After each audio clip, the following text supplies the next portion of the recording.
예, 반갑습니다. 장양 옥야고등학교 고3 생활과 윤리 담당교사 이재선입니다. 예, 안타깝게 됐지요. 예, 원래 지금쯤이면 윤리실에서 이런저런 얘기도 좀 하면서 다시 교실에서, 윤리실에서 수업을 진행했을 것인데, 다시 처음으로 돌아온 것 같은 기분이라서 좀 허탈함도 들고, 좀 이렇게 또 좀 막막함도 듭니다. 예, 전역한 줄 알았는데, 예, 그게 꿈인 이등병의 느낌도 좀 들고, 예, 그렇습니다. 뭐 어쩌겠습니까? 뭐, 여러분들의 안전을 위해서 이렇게 또 결정된 사안이기 때문에 또 그거에 대한 어떤 다른 생각보다는 또 우리가 하던 대로 온라인 수업으로 또 부지런히 하고 있어야 되지 않나, 그렇게 생각을 해봅니다. 자, 그럼 이제 우리 교과서 한번 보도록 하겠습니다. 예, 교과서 생활윤리, 예, 페이지, 예, 다른 부분은 크게 언급하지 않고 넘어가도록 하겠습니다. 학교에서 배울 줄 알았는데 안타깝네. 예, 페이지 94쪽입니다. 자, 94쪽을 보면은 그 선생님이 생각했을 때 현대사회 윤리에서 가장 중요한 내용이기도 하고, 그리고 생윤에서도 최근 상당히 많이 강조되고 있는 윤리와 사상이나 또는 생활과 윤리에서 상당히 부각되고 있는 내용 중 하나가 바로 생활, 사회 정의에 대한 내용입니다. 자, 사회 정의를 알기 위해서는, 예, 자, 사회 정의를 알기 위해서는 이 사회 정의와 사회 윤리가 등장하는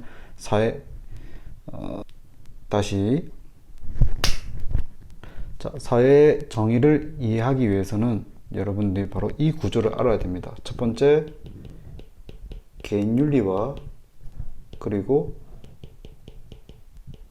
사회 윤리의 관계를 알아야 되는 것입니다. 조금 얇네. 자, 개인 윤리란 것은 개인에게 요구되는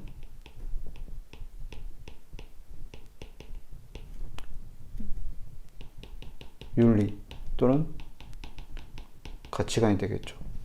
쉽게 얘기하면은 개인에게 이걸 지켜라, 저걸 지켜야 된다 라고 가지고 있는 그런 윤리관이나 가치관을 의미한다는 것입니다. 그러니까 대표적인 것이 바로 개인의 양심이죠. 그래서 개인의 양심, 그리고 개인의 도덕성, 개인의 내면적 도덕성, 그래서 맹자의 사단이나 사덕 같은 거, 양지와 양능처럼 개인이 선천적으로 또는 개인이 가지고 있는 그런 품성이나 인성 같은 것을 중요시하는 것이 바로 개인 윤리라는 것입니다. 그렇다면 사회 윤리라는 것은 무엇일까 했을 때, 사회 윤리라는 것은 사회 구성원들이 함께 준수해야 될 윤리나 또는 가치관이라는 것입니다. 그래서 비슷한 표현이 사회 규범이라는 것이죠. 그러면 사회윤리라는 것은 사회 구성원들이 함께 준수, 즉 사회 구성원들 관점에서, 다수의 관점에서 무엇이 옳고 무엇이 그른지, 무엇이 선하고 무엇이 악한지에 대해서 판단한다는 것입니다. 그리고 이 판단에 따라서 무엇을 만들겠습니까? 사회 제도나 어떤 이 사회 제도를 통해서 사회 질서를 유지하기 위한 법이나 규율을 만들게 된 것이죠. 그래서 이것을 가리켜서 우리는 뭐라고 얘기할 수 있습니까? 사회 제도라는 것이죠.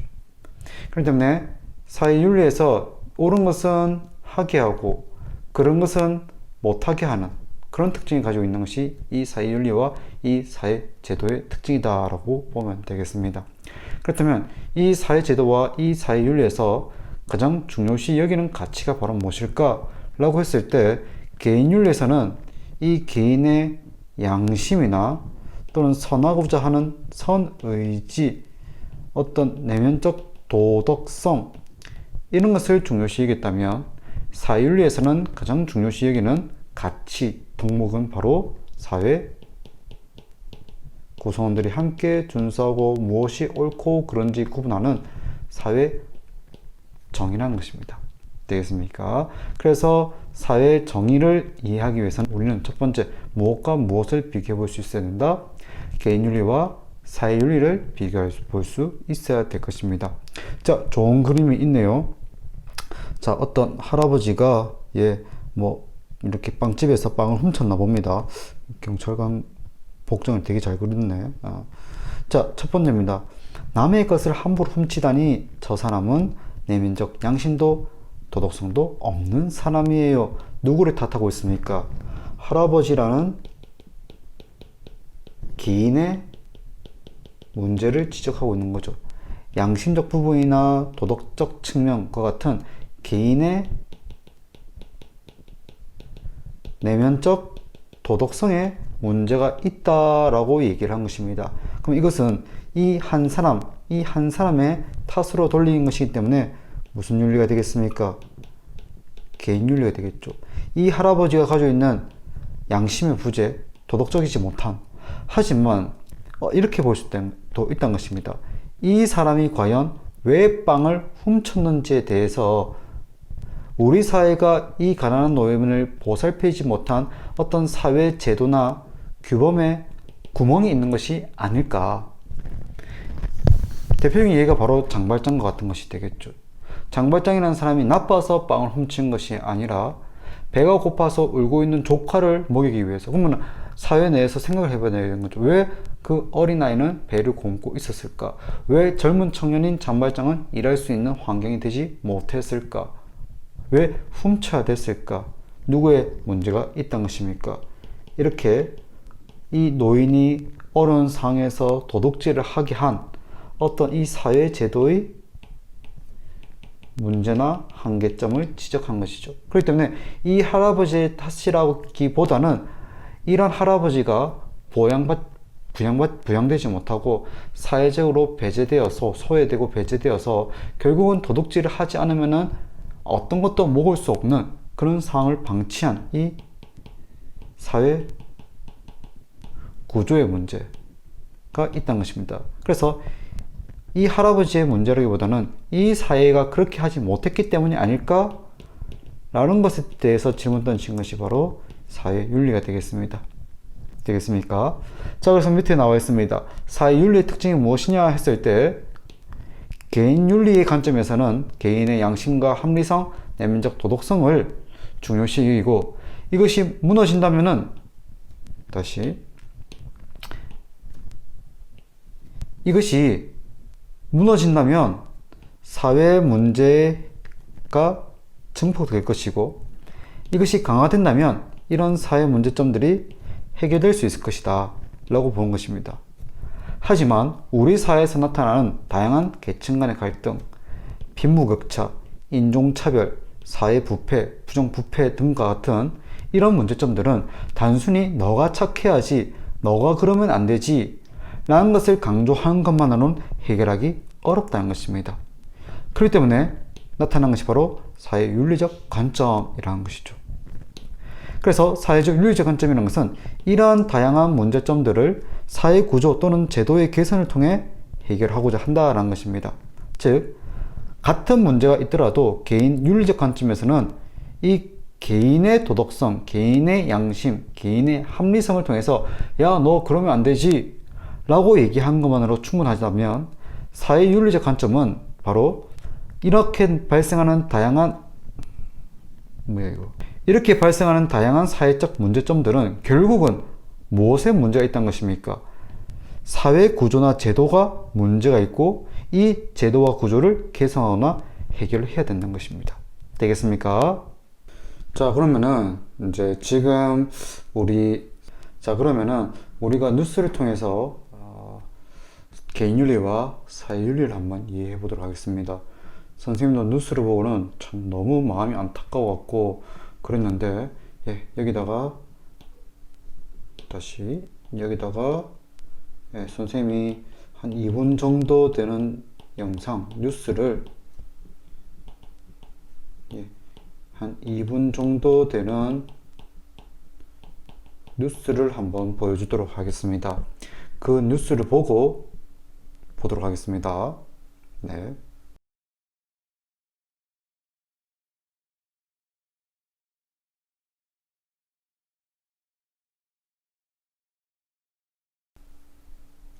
자, 뉴스를 봤습니까? 자, 너무 안타깝습니다. 지금 그 경비원 할아버지와 관련된 어떤 가족 간의 관계, 그리고 이제 딸을 키우면서 그런 좀 아버지로서의 어떤 따뜻한 모습, 자신의 직업에서의 성실함, 이런 게 많이 부각됐는데, 예, 이런 뉴스를 보니까 기분이 어떻습니까? 와, 그럼 아파트 주민, 그런 사람이 다 있나? 벌써 신상도 막 뜨고 하던데, 그 사람, 그 경비원 할아버지를 괴롭히고 때린 그 사람의 양심과 합리성에 너무 심각한 문제가 있는 거 아니야? 그 사람이 문제야 라고 한다면 이것은 무슨 윤리의 관점이겠습니까? 개인 윤리의 관점이 되겠죠. 하지만 그런데 왜 경비 아저씨가 그런 일을 하고 접근한다면 내용이 조금 달라질 수 있다는 것입니다. 내가 여기 들어오면 안 되고 골키스. 자, 그 아파트 경비원 6월부터 주차 단속 금지라는 것입니다. 그래서 원래 이제 경비 보신 분들의 역할은 경비 업무와 관련된 건데, 최근에는 어떤 일들이 계속해서 하고 있다는 것입니까? 경비만 해야 되는데 법에 정해진 업무, 즉 경비 업무, 그리고 보안과 관련된 역할을 수행해야 되는데, 재활용 쓰레기장 관리나 택배 수령이나 불법 주차 단속 등과 같은 일들을 겸해서 계속해서 하다 보니까 어떻게 된 것입니까? 그런 문제점들에 대해서 어떤 관리 사무실에 있는 그런 일을 담당하는 사람을 통해서 해결돼야 되는데, 그 역할을 수행하지 않아도 되는, 그리고 고령의 할아버지 이런 역할을 맡게 되니까 오히려 이런 큰 문제점이 나타날 수 있다는 것입니다. 그래서 앞으로는 어떻게 한다는 것입니까? 이런 것을 못하게 한다라는 것입니다. 그래서 올해 이제 다음 달부터는 이런 경비 아저씨들이 경비 외에 다른 업무를 하지 못하도록 하는 그런 법률이 제정된다고 합니다. 그렇게 접근한다면 무슨 윤리가 되겠습니까? 사회윤리적 관점이 된다는 것입니다. 자, 이런 부분에 대해서 개인윤리와 사회윤리 이제 이해를 해주기 바라고, 자, 이런 부분에 대해서 개인윤리와 사회윤리를 구분해서 접근하는 사상가가 바로 니부어라는 사상가입니다. 중요한 사상가이고 여러분의 한 문제씩 꼭 출제되는 사상가입니다. 자, 니부어라는 사람은 책을 한 권 짓는데, 책 제목이 뭐냐면 도덕적 인간과 비도덕적 사회라는 것입니다. 여러분들 1학년 때 선생님이 수업을 좀 넉넉하게 이 부분을 했던 기억이 납니다. 한 번 더 정리해 보도록 하겠습니다. 자, 니부의 책 제목입니다. 도덕적 개인 또는 도덕적 인간과 비도덕적 사회라는 책입니다. 선생님도 집에 그 책이 어딨지? 있는데, 책장에 꼽혀져 있는데 두꺼워서 따로 많이 넉넉하게 읽지는 못했습니다. 한번 좀 읽어봐야 되는데, 자, 니부의 관점에서는 이렇습니다. 한 개인이 있다면 이 개인은 양심적이거나 또는 이타적입니다. 그렇기 때문에 자신의 이익보다는 남의 이익에 대해서 때로는 양보할 수도 있다는 것입니다. 되겠습니까? 한 사람만 놓고 본다면 이 한 개인은 나의 이익과 관련해서 다시 자신의 이익과 남의 이익과 관련해서 때로는 같아라고 볼 수 있지만 때로는 이룰 수도 있다는 것입니다. 되겠습니까? 다시, 때로는 나의 이익이 크거나 또는 때로는 같거나 때로는 타인을 위해서 자신의 이익을 양보할 수도 있다는 것입니다. 되겠죠? 더운 날 내가 물을 먼저 마시고 싶지만은 때로는 친구한테 먼저 양보할 수도 있고, 때로는 내가 길을 가다가 내가 버스에 타서 피곤해서 내가 자리에 앉아 있을 수 있지만, 때로는 나이 드신 연세 있으신 분들을 위해서 내가 앉아있던 자리를 내 이익을 포기하고 양보를 할 수도 있다는 것입니다. 그런데 이 개인들이 모여져 있는 하나의 집단이나 또는 사회에 소속이 되었을 때 이 집단의 무엇을 위해서, 집단의 이익을 위해서 개인은 이기적 행동을 한다는 것입니다. 무엇을 위해서? 내가 속해져 있는 집단의 이익을 위해서 하는 것입니다. 되겠습니까? 그래서 내가 평소에는 잘 알고 있는 친구, 내가 개인적으로는 정말 친한 친구가 때로는 체육대회 때 서로 다른 팀이 되었다면 그 친한 친구일지라도 내가 속한 팀의 승리를 위해서 거세게 경쟁할 수도 있다는 것입니다. 되겠습니까? 네가 어떻게 나한테 그럴 수 있어? 라고 하더라도 내가 속해 있는 팀이나 학급을 위해서 내가 최선을 다할 수 있다는 것입니다. 되겠습니까? 자, 이 내용이 여기 나와 있습니다. 니부어는 도덕적 개인으로, 여기서 도덕적이라는 것은 때로는 양심적이고 때로는 이타적인 개인일자 하더라도 그러한 개인으로 구성된 집단이라도 무엇을 위하여? 집단의 이익을 위해서 이기적으로 행동할 수 있다는 것입니다. 되겠습니까? 나의 이익과 관련됐을 땐 때로는 양보할 수 있지만, 내가 아닌 내가 속한 집단의 이익을 위해서라면 때로는 나는 나쁘거나 또는 이기적이거나 또는 비도덕적 행동도 할 수 있다는 것입니다. 되겠습니까? 그렇다면 왜 사회 집단은 그렇게 행동하냐 했을 때 니부어는 이렇게 얘기를 합니다. 사회 집단은 무엇보다 개인보다 자연적 충동을 억제할, 또는 여기서 의미하는 자연적 충동이라는 것은 너무 어둡나?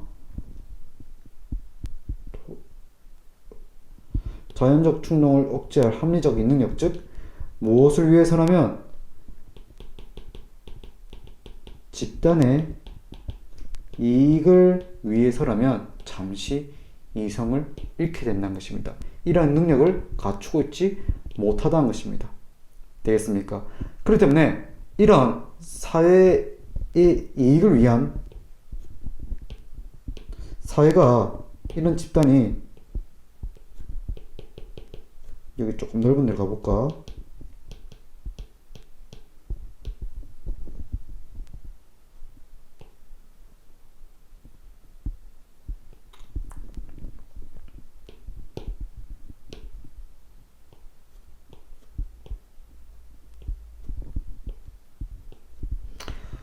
자, 이렇게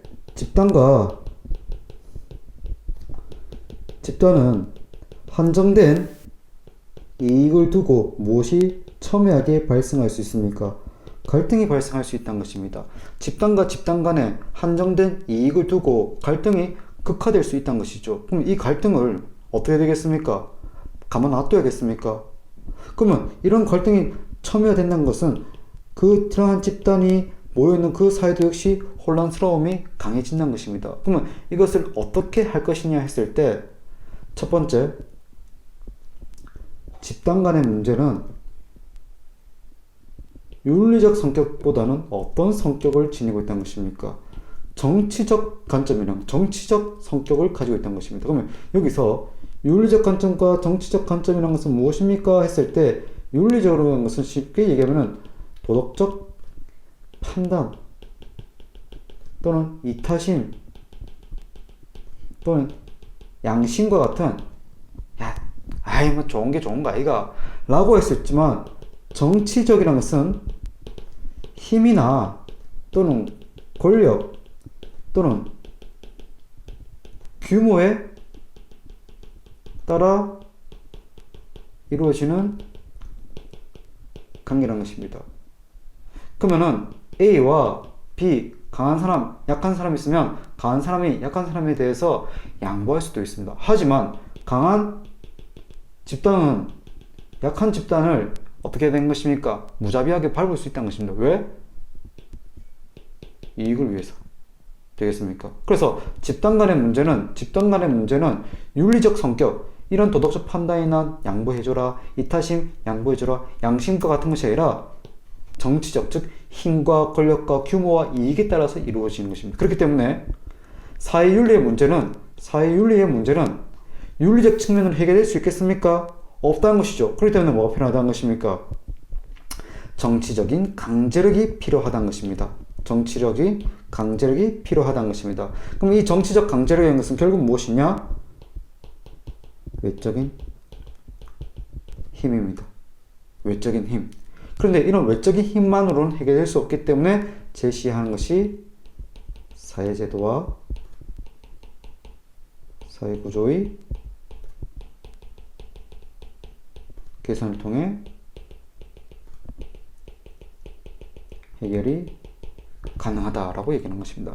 그렇기 때문에 집단과 집단의 갈등에 대한 이러한 갈등과 혼란의 해결 방법은 어떤 방법이어야 한다는 것입니까? 정치적 방법이거나 또는 사회제도와 구조의 개선과 같은 사회윤리적 측면이라는 것입니다.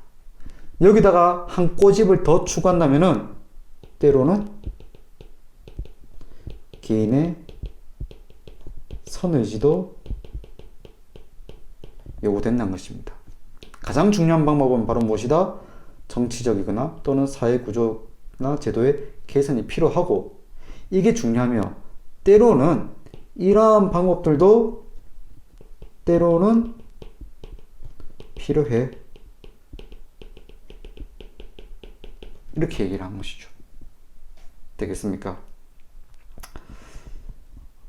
자, 그래서 이렇게 얘기합니다. 니부의 관점 역시 마찬가지입니다. 사회 어떤 문제 또는 집단의 갈등에 의한 사회 내 혼란을 해결하기 위해서는 어떻게 해야 될까 했을 때 첫 번째 방법입니다. 개인의 양심과 도덕성을 위해 노력해야 된다. 때로는. 하지만 가장 중요한 방법 바로 무엇이다?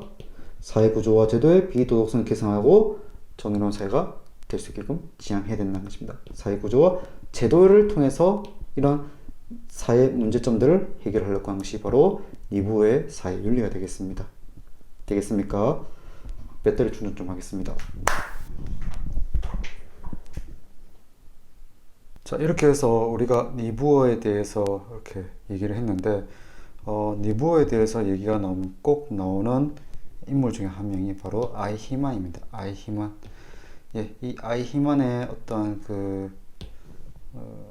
나치 하에서 저질렀던 범죄 중 하나가 이 강제 수용소에서 유대인이 가도록 하는, 유대인들이 강제 수용소에 기차를 타고 가도록 하는 것을 허가해줬던 사람이 바로 아이히만입니다. 근데 그 인원이 바로 몇 명 정도라고 합니까? 약 600만 명이다 라고 얘기하고 있죠. 그래서 이 사람이 그때는 잡힌 건 아니고 한 20-30년 뒤에 아르헨티나에서 잡혔는데, 잡혔다고 했을 때는 이 사람이 600만 명을 학살하게 했던 그 주범이기 때문에 굉장히 잔인무도하게 또는 되게 험상궂게 생겼을 거야. 뭐 영화배우 마동석처럼. 그런데 되게 이렇게 생겼었다고 합니다. 그리고 주변 인물들한테 또는 가족들에게는 굉장히 따뜻했지만은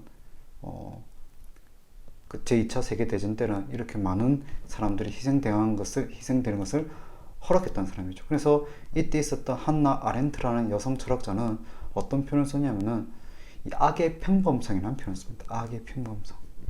영화도 있습니다. 한나 아렌트라는 영화.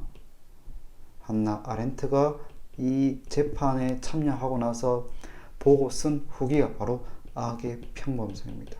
악이란 것은 되게 험상궂고 잔인하고 무서운 것이 아니라 바로 우리 일상 주변에 있는 평범함, 그리고 그 평범한 모습을 가지고 있다라는 것입니다. 그리고 이 사람이 개인적으로 했을 때는 굉장히 친근하고 따뜻하고 그렇게 마음 넓은 사람이었다면은, 이 사람이 어떤 집단 안에서 집단의 이익과 집단의 목적을 위해서는 비도덕적 행동을 보였고 비도덕적 의사 판단을 아무렇지 않게 했기 때문에 후기 사상가들이 이 니부의 도덕적 인간과 비도덕적 사이의 예시로서 이 아히만의 얘기를 하고 있다는 것입니다. 되겠습니까? 자, 이 내용 우리 수능 특강 보면서 한번 정리해 보도록 하겠습니다. 자, 수능 특강의 니부어가 어디 있나? 예, 페이지 76쪽입니다. 자, 페이지 76쪽 보면은 개인윤리와 사회윤리 구분되어져 있습니다. 수능에선 잘 출제되지 않지만 적어도 이 사회 정의를 이해하기 위해서는 사회윤리의 특징에 대해서 알아야 되고, 사회윤리의 특징을 알기 위해서는 개인윤리와 비교를 할 수 있어야 되는 거죠. 그래서 사회윤리의 특징은 사회구조나 제도와 정책 등 사회적 측면에서의 도덕성이다 라고 얘기를 한 거죠. 그래서 개인보다는 이러한 포커스에 이것을 바로 잡음으로써 사회윤리가 실현될 수 있다라는 것입니다. 되겠습니까? 그래서 나온 내용 바로 니부어의 사회윤리에 대한 관점, 책 제목이기도 합니다. 도덕적 인간과 비도덕적 사회. 현대사회의 복잡한 문제는 개인의 양심이나 덕목의 실천만으로도 해결하기 어렵다. 개인의 양심과 덕목의 실천을 강조한 쪽은 어느 쪽이 되겠습니까? 바로 개인 윤리가 되겠죠. 이 현대사회의 복잡한 문제는 이 개인 윤리만으로는 해결하기 어렵다는 것입니다. 자, 그래서 니부의 관점에서 개인적으로는 도덕적인 사람도 그 도덕적인 사람일지라도 자신이 속한 집단의 무엇을 위해서라면, 집단의 이익을 위해서라면 비도덕적으로 행동하기 쉽다는 것입니다. 되겠습니까? 강의 듣고 있을 성준이나 재영이가 같은 영상중학교 출신이기 때문에 입학 때부터 친했다라고 칩시다. 그런데 체육대회 때 성준이는 문과 대표로, 재영이는 이과 대표로 어떤 종목에 출전하게 되어서 경쟁을 하게 되었습니다. 우리 중학교 동창이고 친하니까 서로 좀 봐주자 하겠습니까? 아니면은 그동안의 우정은 온데간데 없겠습니까? 온데간데 없다는 것입니다. 무엇을 위해서라면? 내가 속한 집단의 이익을 위해서라면. 그렇기 때문에 개인의 도덕적 행동만으로는 집단의 도덕성을 결정할 수 없기 때문에 오히려 누구의 영향이 크다? 집단의 구조와 제도가 크다. 그렇기 때문에 필요한 거 사회 구조와 제도의 개선입니다. 개선. 되겠죠? 자, 밑에 한번 보도록 하겠습니다. 사회 요구와 양심의 요청 사이에는 여간해서 화합하기 힘든 지속적인 모순과 갈등이 발생한다. 사회적 요구란 것은 우리가 추구하는 집단의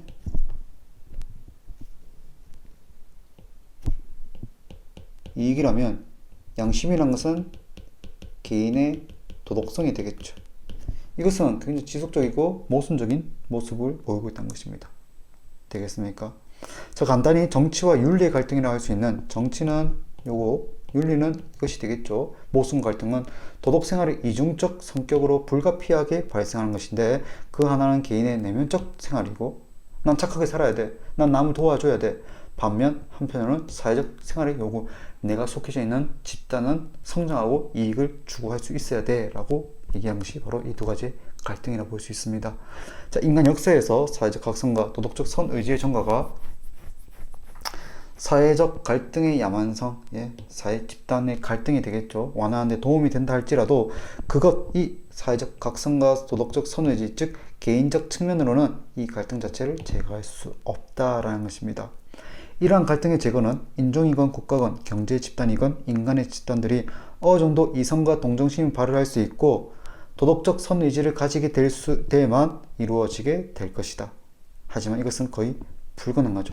그러나 이는 인간 본성의 불가피한 한계, 인간 상상력과 지성의 한계를 고려해 볼 때 개인들은 접근할 수 있을지 모르지만, 즉 이성과 동정심 발휘 또는 도덕적 선의지는 개인들은 접근할 수 있을지 모르겠지만 인간 사회의 능력을 넘어서 있는 이상이다. 가능하다, 불가능하다, 거의 불가능하다는 것입니다.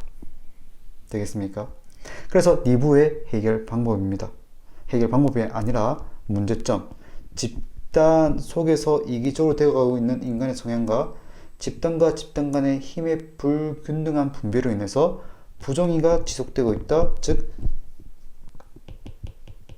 사회 갈등이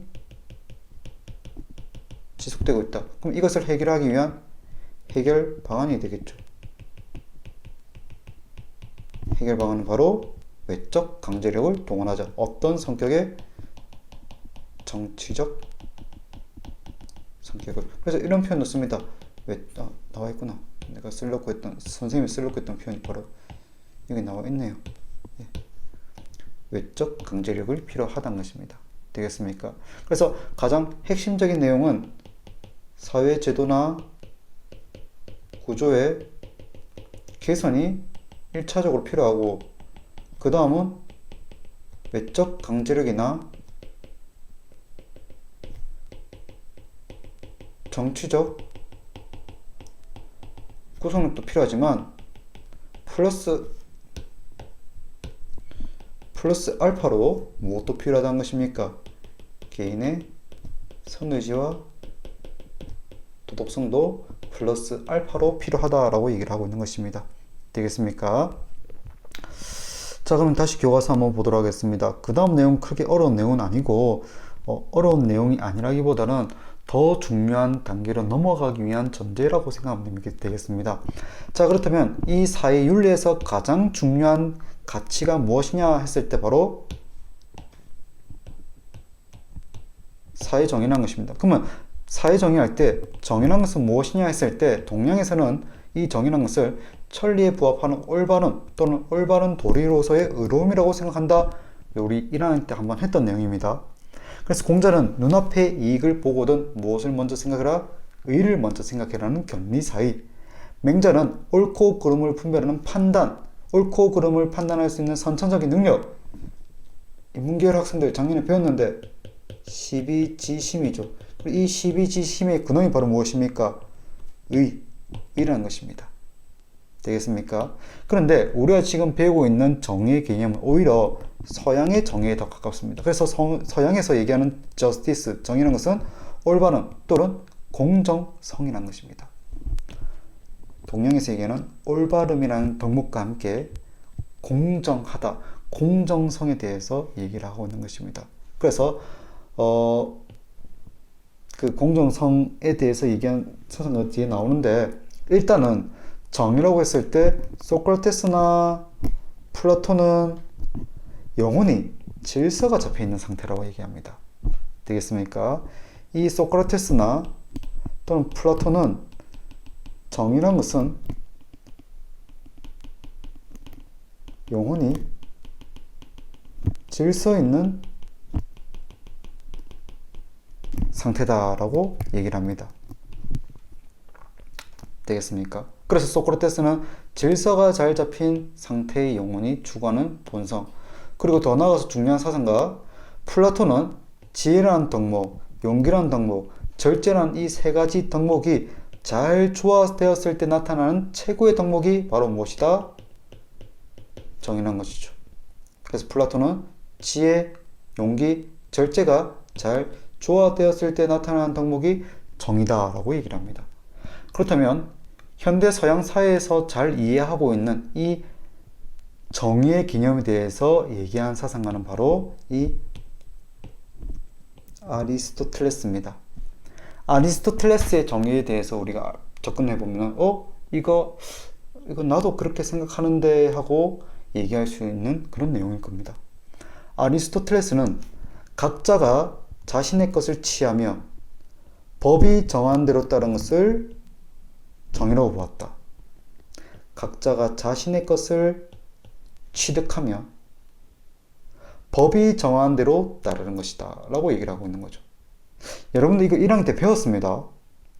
자, 그렇기 때문에 누군가가 자기의 것이 아닌 남의 것을 취한다거나 또는 법이 정한 대로 하지 않고 법을 어긴다는 것은 무엇이란 것입니까?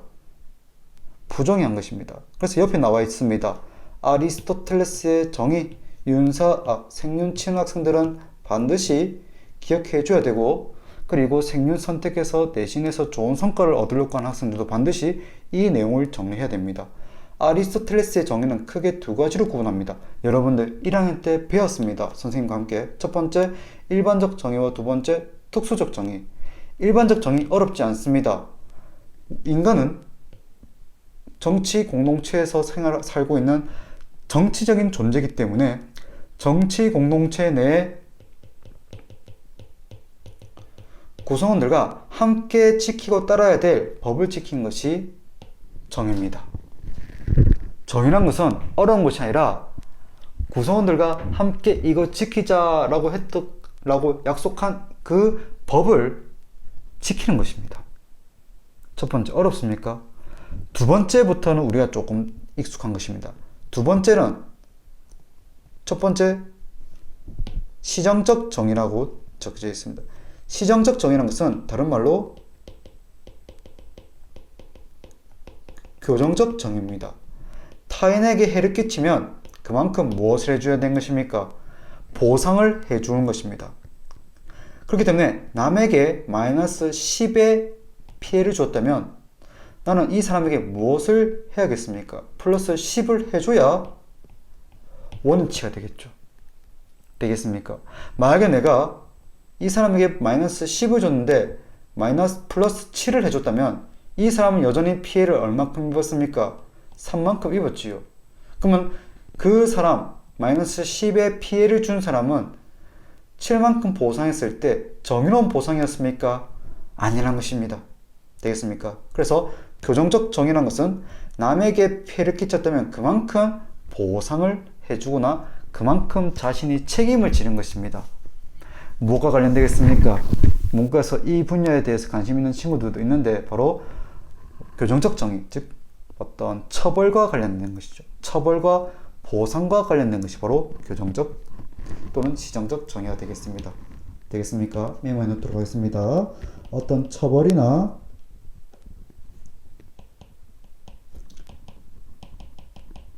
보상과 관련된 것이 시정적 정의라는 것입니다. 더 나아가서 어떤 정의가 있습니까? 분배적 정의가 있죠. 분배적 정의라는 것은 무슨 말이냐면 어떤 표현을 쓰냐면 기하학적 비례라는 것입니다.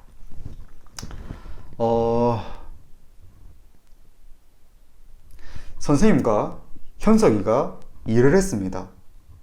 현석이는 10시간 동안 일했고 선생님은 2시간 동안 일했습니다.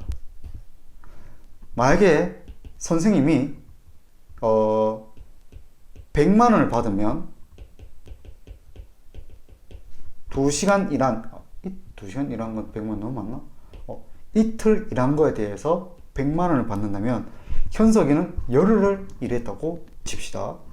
선생님이 이틀 동안 일을 해서 100만 원을 벌었다면 10일 동안 일한 현서가 얼마를 받아야 속이 시원하겠습니까? 자, 선생님보다 현석이는 몇 배 일을 더 했습니까? 5배 일을 더 했죠. 그러면 돈도 얼만큼 받아야겠습니까? 500만 원을 받아야 됩니다. 그런데 사업주가 서영입니다. 현석이는 내가 별로 해서 200만 원을 줬습니다. 그러면은 5배가 아닌 몇 배를 줬습니까? 2배를 줬죠. 그럼 현석이는 본인이 받은 이 200만 원의 월급에 대해서 정의롭다, 정당하다 라고 생각할까? 안 하겠죠. 만약에 현석이가 800만 원을 받았습니다. 그렇다면 선생님이 이 현석이는 800만 원을 받고 맞나? 80. 그래. 800만 원 받았으면 선생님은 어떻게 되겠습니까? 160만 원 받아야 되는데 100만 원 받았다. 그럼 오히려 현석이에 800만 원 줬다면 선생님이 서영이 사장에 대해서 불평스럽게 생각할 거라는 것입니다. 기하학적 비례라는 것은 한 만큼 주는 것입니다. 즉 각자의 가치에 비례한다. 각자가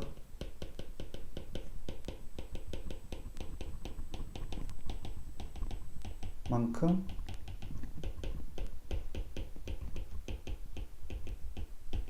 분배를 받는 것이 바로 분배적 정의다 라고 볼 수 있습니다. 그렇기 때문에 사회적 정의라는 것은 이 아리스토텔레스의 분배적 정의를 기점으로 해서 사회적 재화의 분배와 관련되어 있다는 것입니다. 대표적인 것이 지금 어른들이 하고 있는 것 중에 하나죠. 한 2달 전이었습니까? 마스크를 어떻게 나누어 줄 것인가? 똑같이 나눠줄 것인가? 필요한 만큼 나눠줄 것인가? 지금 또 이제 얘기되고 있는, 이제 거의 정리가 다 되었지만 긴급 재난 지원금 있었지요. 지금은 모든 사람에게 다 주자로 결정났습니다. 하지만 예전에는 아니 코로나가 아니더라도 돈을 잘 벌고 있는 사람들이 있고 코로나에 의해서 돈을 적게 버는 사람들이 있는데 적게 버는 사람들에게 지원을 해줘야 되는 것이 아니야? 그걸 떠나서 사회적 빈곤층에게 더 많이 줘야 되는 것이 아니야?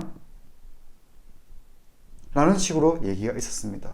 그리고 어떻게 보상하고 얼마의 금액을 줄 것인가, 즉 이것이 바로 분배와 관련된 것입니다. 무엇? 사회적 재화라는 것은 바로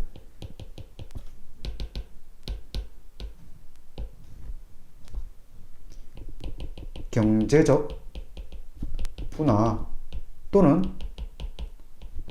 사회적 지위를 얼마나, 어떻게, 어떤 식으로 누구에게 나누어 줄 것인가,